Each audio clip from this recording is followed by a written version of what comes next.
Breaking tonight, graphic new video of violent protests and terror attacks coming out of Israel as President Obama publicly addresses the chaos there for the first time, calling on both sides to take responsibility for the bloodshed. Today, the terror group Hamas declared a day of rage, urging Palestinians in the West Bank and Jerusalem to attack Israelis. Back in Washington, President Obama called on both sides to do more to stop the violence. Joining us in a moment, Charles Krauthammer on the president's message.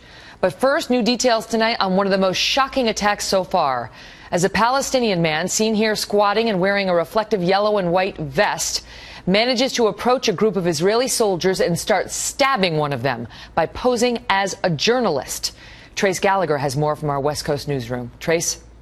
Megyn, this latest attack is a new and grave concern for Israeli defense forces because they work so closely with the media. The attacker, disguised as a Palestinian photojournalist wearing a yellow press vest, had reportedly infiltrated a Hamas television crew. Hamas, based in Gaza, has been deemed a terrorist organization by the U.S. The phony journalist stabbed an Israeli soldier in the back and arms before being shot and killed by other IDF soldiers. The Foreign Press Association is now calling on all Palestinian media organizations to verify who gets press credentials. The attack happened near the West Bank, which, along with Jerusalem, has seen a recent rash of attacks, mostly stabbings.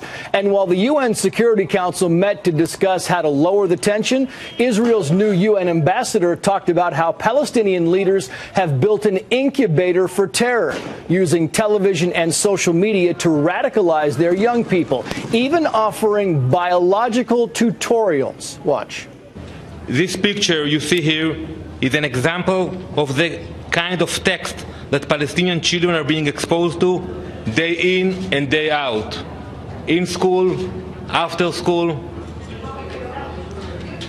The picture gives children elaborate instructions on how to stab a Jew. Overnight, a group of Palestinians also set fire to the tomb of Joseph, a site revered by Jews and Christians. Palestinian Authority President Mahmoud Abbas condemned that attack, but Israel says Abbas has done nothing to quell the overall violence. Palestinians accuse Israel of trying to divide the Al-Aqsa Mosque, one of Islam's holiest sites. Megyn. Trace, thank you.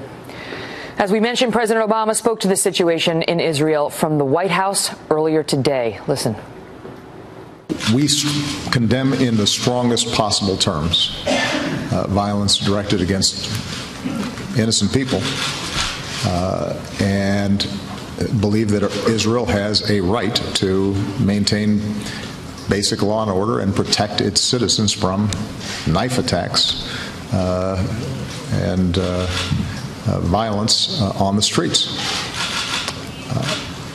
We also believe that it's important for both Prime Minister Netanyahu and Israeli elected officials and President Abbas and other people in positions of power to try to tamp down rhetoric that may feed violence. Charles Krauthammer is a Fox News contributor and author of the book Things That Matter. Charles, good to see you tonight. So what do you make of President Obama's response? You heard it in full, ending with try to tamp down rhetoric, both sides need to, that may feed the violence or anger. I think the president's statement is shameful, and it follows on shameful statements by his Secretary of State. This is moral equivalence.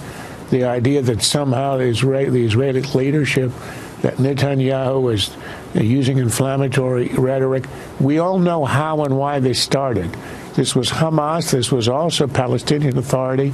They spread the rumor. They spread the libel. They spread the lie that, as we heard, the Israelis are trying to divide the Al-Aqsa Mosque. They're trying to desecrate it. They're trying to destroy it. They're trying to change the status quo. That is not true whatsoever. It's been amplified. It has not been tamped down at all by the Palestinian Authority, which it should be, and they have encouraged the violence. And then there was also a statement by the State Department spokesman, I think it was yesterday, saying that they condemn the excessive force being used, and there are reports of excessive force. What would we do if there were people running around streets of New York stabbing people on buses? We would be using whatever force is necessary to stop them. You've seen some of the video where people are shot while literally holding the knife with the blood visible on the knife. The idea that there is some equivalence here, I think, is disgraceful. Israel is an ally. Israel is a democracy. It has no interest in ginning up any kind of this violence.